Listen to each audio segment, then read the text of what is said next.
this, everybody. We are back with a beloved and wild event, UK's annual cheese rolling competition. Participants racing down obviously a very steep hill there after that wheel of cheese. Naturally, that brings us to a great segue here to our brand new series, What is the Healthiest? Experts breaking down the healthiest options among various foods. Today, of course, we're going to start with cheese, as you saw there. And did you know the average person eats 42 pounds of cheese each year?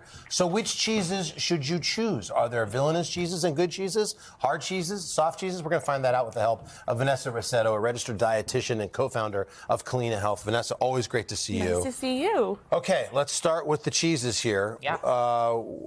Why don't we just break the ice with the question of, in general, is cheese healthy or is cheese unhealthy?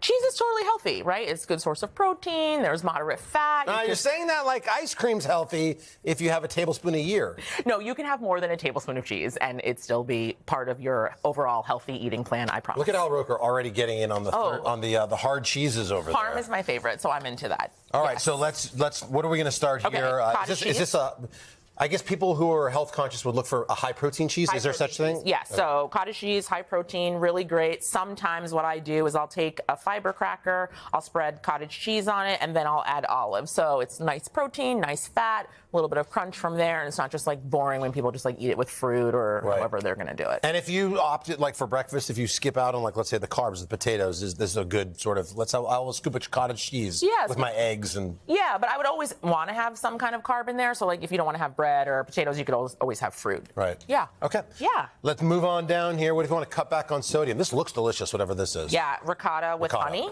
So ricotta has 136 milligrams of sodium per half cup, but like think about cheddar. A half cup of cheddar is 701 milligrams of sodium per half. This looks like dessert. Yeah, it's really good. So sometimes I'll take a waffle and I'll put ricotta and a drizzle of honey. And that's a great idea. Yeah, and I'll have that for breakfast. Just like get you out of that monotony of eating, boring things and utilizing cheese as a vehicle, right? Like add fiber to it, have it, as your extra protein, have it be forward in your breakfast, and it'd be really more exciting than just like a block of cheddar. And so, do we have to be concerned with hard cheeses versus soft cheeses? Like we have the Parmesan, which is hard, obviously. The ricotta what's the difference? It's not like health-wise. Processing. So harder cheeses, so you think like cheddar or Swiss and then Parmesan, they have low lactose. So if you're lactose intolerant, which most of the population is, you start to, as you age, not be able to break lactose down. This is a really great option. Also, most people can tolerate 250 milliliters or 8 ounces. So you can just train your body to do that. But these are very safe and also quite flavorful. Let me go back to the sodium question because that's a concern for a lot of people. Yeah. Was the ricotta low on sodium? Low, 136 milligrams per half cup. How do you know that? Because I have a lot. I studied a lot. You just know. No. I studied to become a dietitian, and I have a lot of these things in my mind that are not useful. So, for example, 8 olives is 1 serving of fat. You're welcome. Oh my gosh! Yes. Veritable wealth of knowledge, as you should be. Yeah. All right. So, what was that? Like a brie here? Brie. Like it's a soft cheese? Brie is always like this villain, but that's because we bake it and wrap it in like a philo dough, and then we also we want to add jam to Al, just come on in and just get in on the Ooh, cheese. Help yourself. I like this for us. Yes. This is good. Yeah. Little apple But Vanessa, if you have people come over to your house, is this spread better to put out than like chips and guac or cheese and crackers? Or? Totally. Yeah, because now you have fiber. People are going to get more full. They're not going to waste space on chips, right? And then they can enjoy the dinner that's later. I'm getting that whatever you accompany with a cheese is an important part of eating the cheese. That's right. You want to have more fiber. You want to slow down digestion. You want to get full on fiber first and then protein and fat. Al eats the outer part of the brie, the rind there. Is that healthy?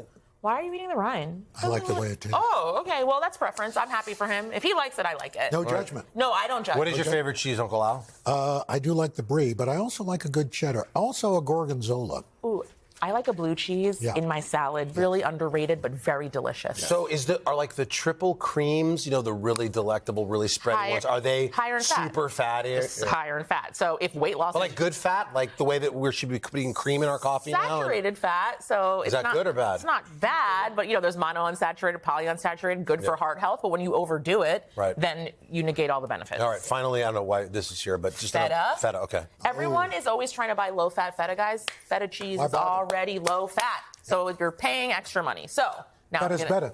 Feta is delicious, very flavorful. We got to go, but how much cheese should we be eating in a week? We can't eat it every day, right? Or No, can you can we? eat it every day. You can? I eat cheese every day. Oh, my God. I want to end on that. Yeah. End on that. Yeah, every day, guys. Vanessa, thank you. For You're even more of welcome. these healthy food selections from registered dietitians, be sure to check out our website, today.com. And we are back after your local news, weather, and these quick messages. Thank you to Vanessa, and thank you, Uncle Al. Need a doggy bag? Double dip. Hey, thanks for watching. Don't miss the Today Show every weekday at 11 a.m. Eastern, 8 Pacific on our streaming channel, Today All Day. To watch, head to today.com/allday or click the link right here.